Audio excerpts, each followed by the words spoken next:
గుజరాత్లోని వడోదరలో మహీ నదిపైన 40 ఏళ్ల క్రితం నిర్మించిన బ్రిడ్జి పాక్షికంగా కూలిన ఘటనలో మృతుల సంఖ్య 16కు పెరిగింది. మరో ముగ్గురి ఆచూకీ తెలియాల్సి ఉన్నదని, గాలింపు చర్యలు కొనసాగుతున్నాయని చెబుతున్నా ఆశలు, అవకాశాలు అంతంత మాత్రమే.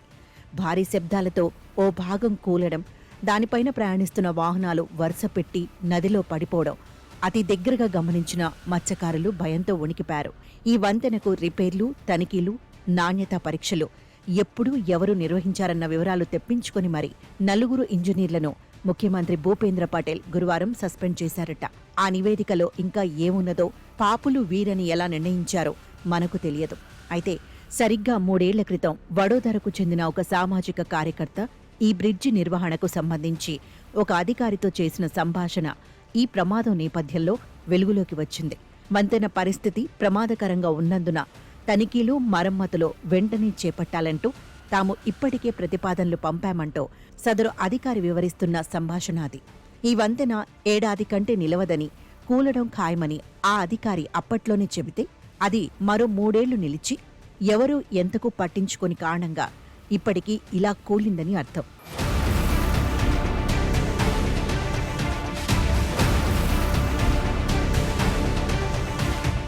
ఇది కాంగ్రెస్ ఏలుబడిలో నిర్మించిన బ్రిడ్జి అని, వారి చేతి చలువ వల్లనే 4 దశాబ్దాలకే దానికి 100 ఏళ్లు నిండిపోయాయని బీజేపీ నాయకులు ఎద్దేవా చేస్తున్నారు. ఇది పూర్తిగా నిర్వహణ లోపమని, రాష్ట్రంలో గత 4 ఏళ్లలో ఈ తరహా ఘటనలు కనీసం 7 జరిగిన నేపథ్యంలో సిట్ విచారణకు ఆదేశించాలని కాంగ్రెస్ అంటోంది. గుజరాత్లో అవినీతి పతాక స్థాయిలో ఉన్నందున ప్రతిదానిని డబ్బుతో ముడిపెడుతూ చివరకు ప్రజల ప్రాణాలకు కూడా రక్షణ లేకుండా పోయిందని కాంగ్రెస్ విమర్శ. గతంలో బ్లాక్ లిస్ట్ చేసిన కంపెనీలు కూడా ఇప్పుడు కాంట్రాక్టులు సంపాదిస్తున్నాయని, అవి కట్టినవి కూలిపోతున్నా మరమ్మతులు నిలవకున్న పాలకులు నిమ్మకు నీరెత్తినట్టు ఉంటున్నారని కాంగ్రెస్ వాదన. మధ్య గుజరాత్ను సౌరాష్ట్రతో అనుసంధానించే అతి కీలకమైన ఈ బ్రిడ్జి నిర్వహణలోనూ అవినీతి, నిర్లక్ష్యం కారణంగా ఈ ప్రమాదం జరిగిందన్నది విమర్శ. ఆనంద్, వడోదర జిల్లాలను కలిపే ఈ బ్రిడ్జి కూలిన కారణంగా ఈ మార్గం గుండా వెళ్లే వాహనాలు ఇప్పుడు 50 కిలోమీటర్లు చుట్టూ తిరిగి పోవలసి వస్తోంది. ఈ వంతెనలో నిర్మాణపరమైన లోపాలేమీ లేవని, కూలిన భాగాలు ముందే దెబ్బతిన్న సూచనలు కనబడలేదని, 100 ఏళ్లు నిలవాల్సిన ఈ నిర్మాణానికి గత ఏడాది కూడా చిన్న చిన్న రిపేర్లతో నిర్వహణ శుభ్రంగా చేశామని, సామాజిక మాధ్యమాల్లో సాగుతున్న ప్రచారాలను ఏమాత్రం నమ్మవద్దని అత్యున్నత ఇంజనీర్ ఒక ఆయన గురువారం మీడియాకు వివరణ ఇచ్చారు. ఏ లోపమూ లేదో, ఏ లోటూ చేయలేదు, కానీ అదే తనకు తానుగా కూలిందన్నట్టుగా ఆయన మాట్లాడారు.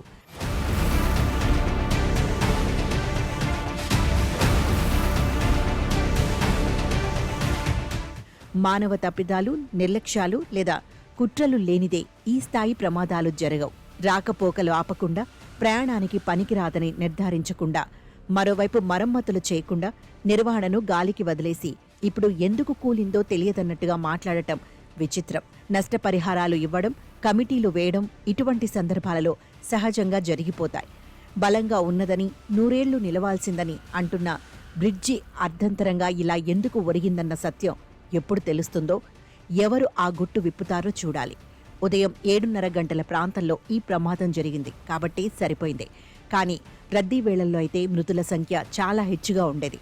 రద్దీ సమయాల్లో అతి వేగంగా వాహనాలు పోతున్నప్పుడు ఈ భాగం నుంచి భారీ శబ్దాలు వెలువడేవని మత్స్యకారులు చెబుతున్నారు. ప్రమాద గంటికలు ఎంతో కాలంగా వినిపిస్తున్నా ఎవరికీ పట్టకపోవడం ఆశ్చర్యం.